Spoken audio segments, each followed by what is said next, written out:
eso, y esto puede tardar 2 días, o puede tardar una semana, o puede tardar el tiempo que ustedes quieran.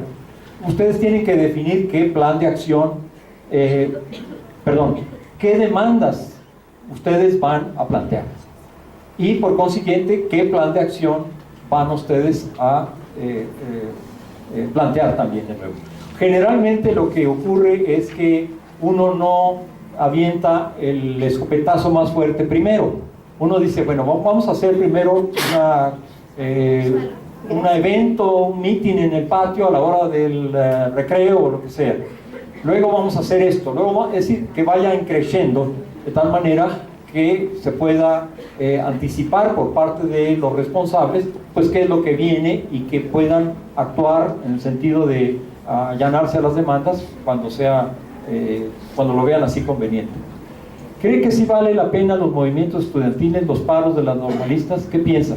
Pues yo digo que sí, es que sí, miren, si no hubiera paros, si no hubiera todas estas movilizaciones que hay ahorita, que fueron precedidas de 9 foros, insisto en eso, han sido precedidas de mucha discusión, tenemos discusiones, conferencias, por ejemplo, el día de hoy yo voy a 3 conferencias. Entonces, eso me parece muy, muy importante, que se quieran escuchar opiniones, se quieran reflexionar y no aventarse así como el borras nada más, ¿no? Entonces, el movimiento ha logrado algo muy, muy importante. El movimiento ha logrado que esta ley se deslegitime. ¿Qué pasaría si, por ejemplo, el gobierno dijera, pues vamos a vacunar ahora a los niños de 5 años de edad con esta nueva vacuna que los va a curar de una serie de enfermedades, etcétera, etcétera, etcétera? ¿Y qué pasaría si la mitad de los médicos del país dijeran, no estamos de acuerdo, es una medicina, es una vacuna peligrosa, es una vacuna que no ha sido bien probada, es una vacuna que no tiene antecedentes claros? Evidentemente que los padres de familia dirían, pues no sé si vacunar o no a mi hijo. Entonces, si la mitad de los médicos organizados del país están marchando, están diciendo esto, bueno, algo habrá, y eso es exactamente lo que está ocurriendo con la reforma mal llamada educativa. Hay por ahí unas encuestas que dicen que han bajado del 70-80% de aprobación al 60-50% de aprobación actualmente a nivel popular, la reforma en sí misma.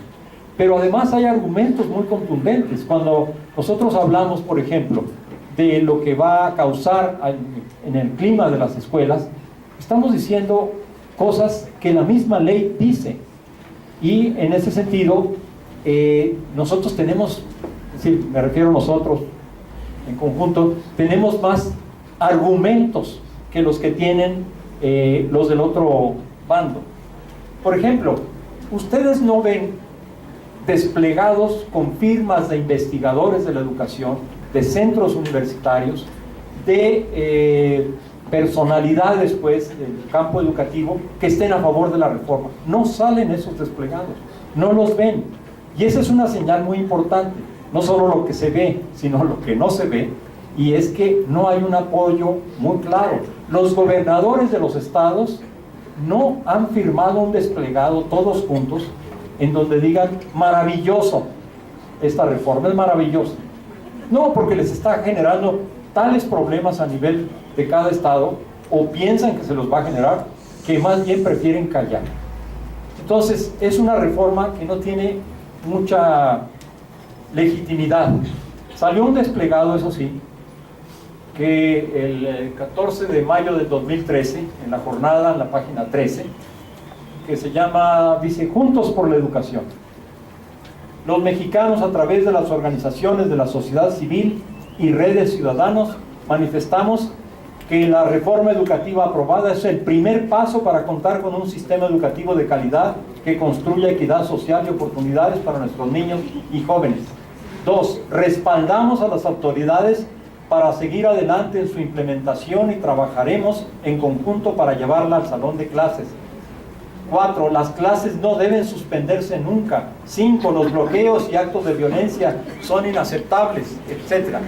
Y bueno, ¿y quiénes son los que se pronuncian a favor de la reforma, como lo están haciendo ahorita? Porque hay un montón de firmas impresionantes que dicen uno, bueno, carambas, esto sí es un apoyo verdadero. Pero empieza uno, porque estamos en ese negocio de educarnos, de leer, esa es nuestra profesión como profesores, leer. Entonces lee uno la letra chiquita también, eso es importante. Y se encuentra uno con varias sorpresas. Por ejemplo, la Fundación Chespirito firma lo firma también la Asociación Huasteca Defensora de los Animales, lo firma la Coparmex, lo firma el Instituto Hispanoamericano de Suicidiología, AC, lo firma la Central Mexicana de Alcohólicos Anónimos, etcétera, etcétera, etcétera. Y dice uno, cuando este es el apoyo académico de alto nivel que hay a esa reforma, entonces podemos decir que por lo menos en lo que tiene que ver con argumentos, estamos ganando. Y como decía allá un filósofo, ustedes recordarán, en este asunto, si hay que escoger entre tener la razón o tener la fuerza, siempre hay que escoger tener la razón. Claro. Porque de la razón puedo yo derivar la fuerza, pero de la fuerza nunca podré derivar la razón. Y el problema que tienen ahorita empresarios y gobierno es que no tienen la razón y no tienen argumentos. Y están en ese sentido con una reforma aprobada, con una serie de leyes que no pueden aplicar. ¿Cuántas faltas han acumulado los maestros de Chiapas? Los de Baja California, los de Veracruz, los de Guerrero, los de Oaxaca, los de Michoacán. ¿Cuántos despedidos hay? Ninguno. ¿Por qué? Porque no se puede aplicar la ley. Hoy, por ejemplo, salía en las noticias la amenaza de un diputado que decía, si una persona le da un monumento o una cantidad de dinero a un trabajador de la educación sin haber pasado por los controles oficiales, etcétera, por ejemplo, devolverle el dinero del paro, de los días que estuvo en paro, ese inspector, ese funcionario lo vamos a correr también. Dice uno, es que van a correr a medio sistema educativo. Y cuando la violencia, la represión tiene su propia dinámica, que una vez que arranca ya no puede detenerse, tiene que empezar a correr hasta que se queda pues prácticamente sola la autoridad y se queda con una autoridad sumamente debilitada, porque ya van a barrer con los comisionados, van a barrer con los ATPs, asistentes técnicos pedagógicos, ya no van a ser permanentes, van a ser temporales. Es decir, todas las bases de apoyo que tenía el sistema educativo nacional de los funcionarios, la educación de los funcionarios, las están destruyendo. Entonces eso va a volverlos todavía más débiles. Eso es lo que está pasando. Puede ser que no se puedan derogar las leyes, pero lo que sí está pasando es que, como decía un sabio, no tan sabio, pero sabio, le decía, aquí en México la ley se acata, pero no se cumple. ¿Cómo está eso? Pues así, se acata, pero no. Así somos. ¿En qué afecta la reforma educativa a las escuelas normales? Bueno, en lo fundamental, el trabajo futuro de sus egresados. Claro. Para empezar eso, Claro. para empezar. Pero también hay otra afectación. Lo que los empresarios quieren de las normales son maestros que no protesten, maestros que no sean críticos, maestros que puedan acatar de manera muy obediente todas las nuevas reformas que vienen a los planes de estudio. Es decir, lo que no quieren es que a cada propuesta que hacen los empresarios surge una movilización y fundada muchas veces en muy buenos argumentos. Eso es lo que no quieren. Y en su idea hay que acabar con las semillas del mal. ¿Sí? Y esas están en las normales. Esa es la idea. Entonces, si la reforma educativa está publicada, ¿se puede o no derogar? Claro que se puede. En México hemos derogado constituciones. La del 54, por ejemplo, se derogó, se sustituyó por la del 17. La ley de víctimas se aprobó y a los 2 meses se volvió se derogó y se volvió a aprobar porque tenía una serie de problemas esa ley. Es decir, lo que hace el Congreso lo puede deshacer el Congreso. Sí se puede derogar. Pero hay otras maneras de plantear las cosas. Por ejemplo, están exceptuados de la aplicación de la ley no solo todos los trabajadores de las escuelas privadas, sino también todos los de las preparatorias de las universidades autónomas. Y están exceptuados también todos los trabajadores del Politécnico Nacional, de la educación media superior. Quiere decir que hay excepciones que se están dando a distintos grupos sociales por razones específicas. Entonces se puede hacer lo mismo a nivel de ciertas entidades federativas. El DF es muy distinto a Oaxaca, Chiapas es muy distinto a Chihuahua. ¿Por qué no aplicar la excepción que se hace a los trabajadores del Politécnico en los mismos términos que se hace? Es decir, que ya existe una normatividad en el Politécnico que hace innecesaria o que hace necesario ajustar la aplicación de la ley a los términos de la normatividad que tienen en el Politécnico. La historia de esto es muy breve y muy curiosa. Cuando se publicaron las iniciativas de ley y la directora del Politécnico leyó la ley esta de servicio profesional docente, salió corriendo y lo dijo a la prensa: no le pueden hacer esto al Instituto Politécnico Nacional. Claro. Es decir, y lo dijo así, porque nos van a meter en un conflicto constante si ustedes quieren que los trabajadores, los maestros del Politécnico, se ajusten a esta ley. Les pido a los diputados y senadores que declaren exentos a los trabajadores de nuestra institución. Y de manera muy rebuscada, eso exactamente hicieron. Y entonces, pero uno entonces pregunta, si no se quería que hubiera conflictos y ya está habiendo conflictos por esas leyes en todas las demás escuelas, pues también se puede dar una exención en el caso del Distrito Federal, porque es una urbe pues única en el mundo. En el caso de Chiapas, porque hay condiciones ahí también muy distintas. En el caso de Oaxaca, donde hay 16 lenguas indígenas, no se puede aplicar una sola legalidad. ¿Qué razón tiene el ser normalista en la actualidad? Pues muchísima, porque si no tenemos normales, si no tenemos la defensa de las normales, este sistema educativo se va a ver sustituido por egresados de escuelas, universidades públicas o privadas. Los egresados de escuelas públicas y sobre todo los de privadas no entienden la educación, no entienden a Karen, pues, no le entenderían. Lo que dirían sería: no, se tiene que alinear, tiene que traer su computadora, su laptop y empezar a trabajar, y es decir, pensar en términos del mundo del México moderno, que cada vez es más moderno, pero más chiquito también.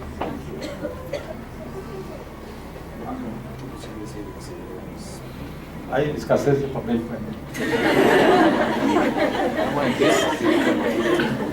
Esto es ecología, no juegos, ¿no? ¿Qué tan factible es la abrogación de la reforma educativa de sus leyes secundarias? Bueno, ya lo decía. Es una cuestión de fuerza, finalmente. Si el objetivo es que Peña Nieto pida perdón a los profesores por haber metido estas leyes, pues no va a pasar eso, no va a pasar. Y también a lo mejor no va a pasar que se derogue la reforma constitucional, pero lo que sí puede pasar es esto de las exenciones. Sí puede pasar esto de que se definan transitorios como los que han pedido los compañeros de Oaxaca, en el sentido de que en el estado de Oaxaca la aplicación de la ley del servicio profesional docente se hará de acuerdo con las condiciones y modalidades que existen en esa entidad federativa. ¿Qué rescatar finalmente el federalismo? Somos una república federal de estados libres, soberanos en todo aquello que nos concierne, y la educación, según la ley del 92, 93, es algo que concierne ya a las entidades federales. Entonces hay un problema también de contradicción en ese sentido, que es una ley federal, pero los estados tienen autonomía respecto de algunos aspectos de la educación que a mi juicio se ven vulnerados por esta nueva legalidad.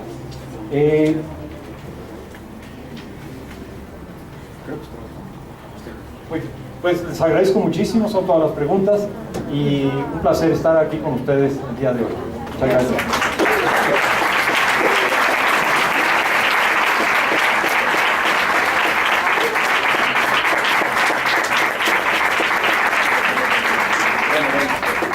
Buenas tardes a todos. Somos una representación del contingente de Chiapas, concentrados acá en el Monumento a la Revolución.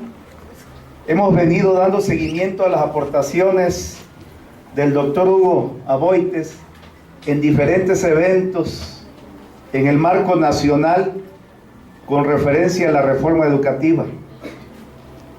Pero sí queremos subrayar algo que es importante y el que él mismo lo denotaba, que es en el sentido de que esta reforma educativa está lacerando los bolsillos, está lacerando la laicidad y la gratuidad de la educación, partiendo de los cambios que emergen del tercero y 73 constitucional.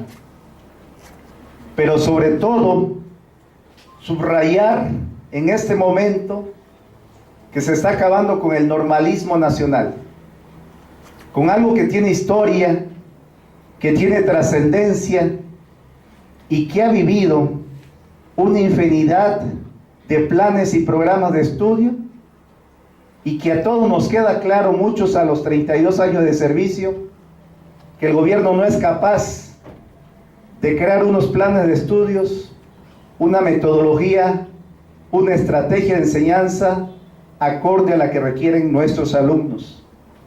Sin embargo, es importante también subrayar de que los maestros movilizados a través de la Coordinadora Nacional no debemos doblegar en esta etapa. Muchos estamos dispuestos a permanecer los días que sean necesarios. Oaxaca acaba apenas de ingresar a sus labores el día lunes pasado, no se ha retirado, hay el 20% de su contingente todavía concentrado, pero se está acercando Michoacán, Guerrero, Chiapas, Chihuahua, Veracruz, muchos estados, porque vamos a entrarle al relevo a Oaxaca para la etapa que viene, que es una etapa de resistencia, que es una etapa de desobediencia civil, porque no nos queda otra alternativa. Y tenemos que gastar hasta el último recurso de nuestras energías para denunciar este gobierno espurio de Enrique Peña Nieto. Creo que muchos a estas alturas, en el grado de normalismo en que nos encontramos, nos queda claro que en este país no se invierte el 8% del Producto Interno Bruto a la educación. Si acaso le va llegando al 5%, y ese recurso que llega a la educación no es utilizado como debiera ser. Porque los maestros no le tenemos miedo al examen, sí le tenemos pavor a la corrupción que hay en este país. Y a ustedes les consta cómo en las escuelas, en las primarias, los niños tienen la clave de enlace en la mano. Esa clave de enlace que le llevó al padre de familia. Esa misma clave que el maestro, a través de una vaquita en el celular, le llega la clave de carrera magisterial.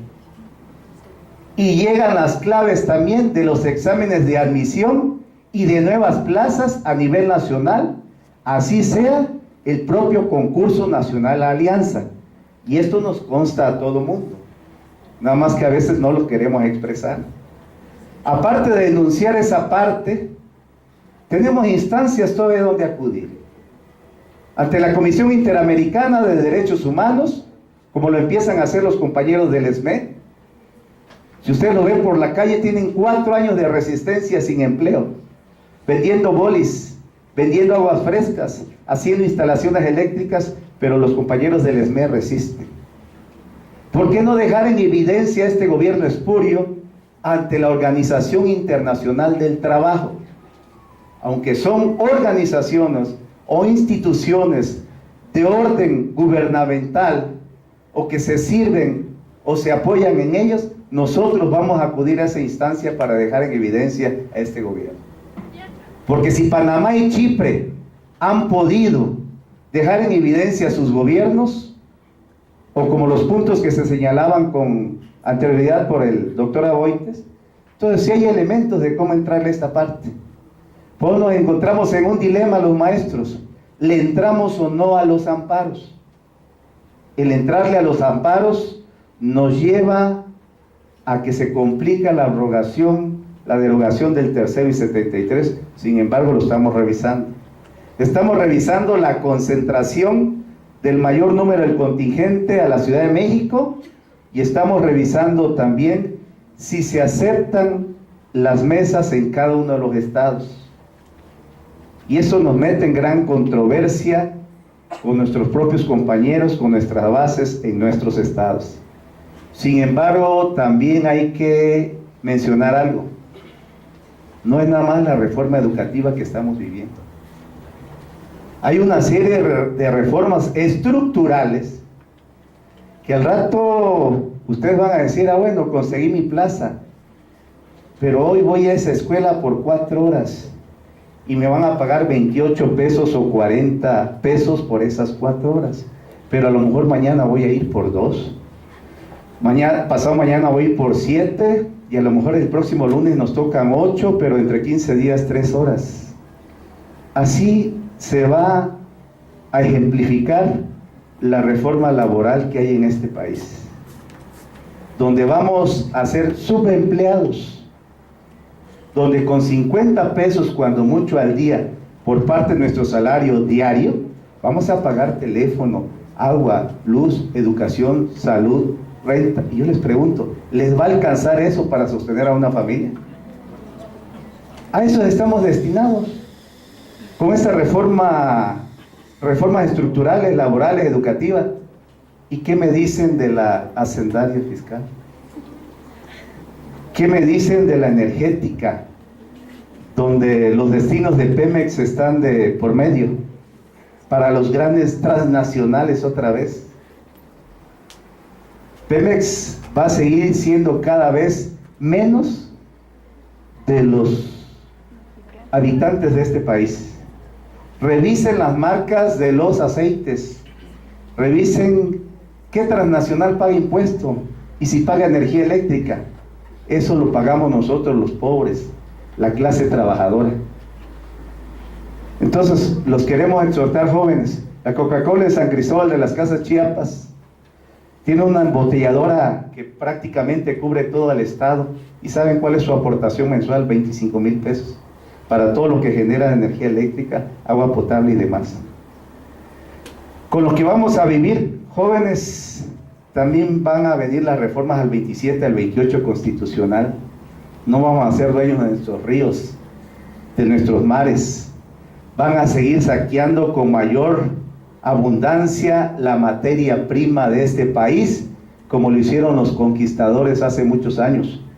Y con la anuencia del gobierno federal, con la anuencia de los transnacionales, con la anuencia y la palabra mayor del imperialismo en este país, y peor, del salinismo aún.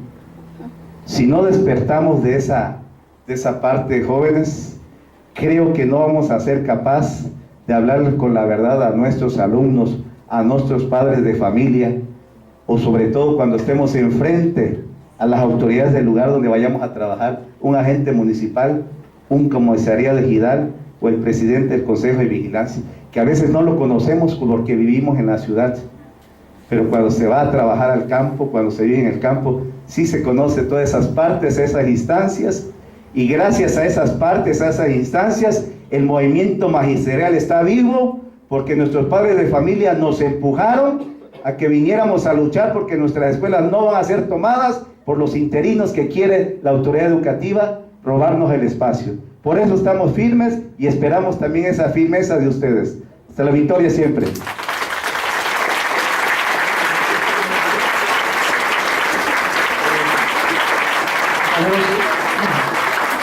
Muchas gracias al profesor. Yo quisiera dejarles en su biblioteca un pequeño escrito que dice sobre la historia de la evaluación en México. Entonces se los dejo, no sé a quién se lo debo entregar formalmente, pero bueno, aquí está para su biblioteca y les agradezco de nuevo.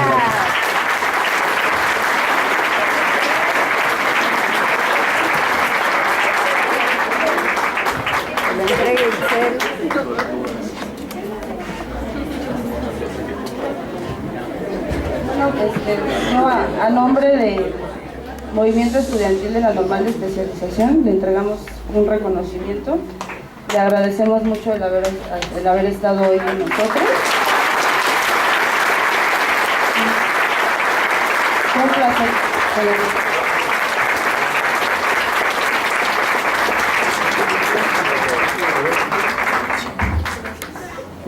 Que se le quede el cel.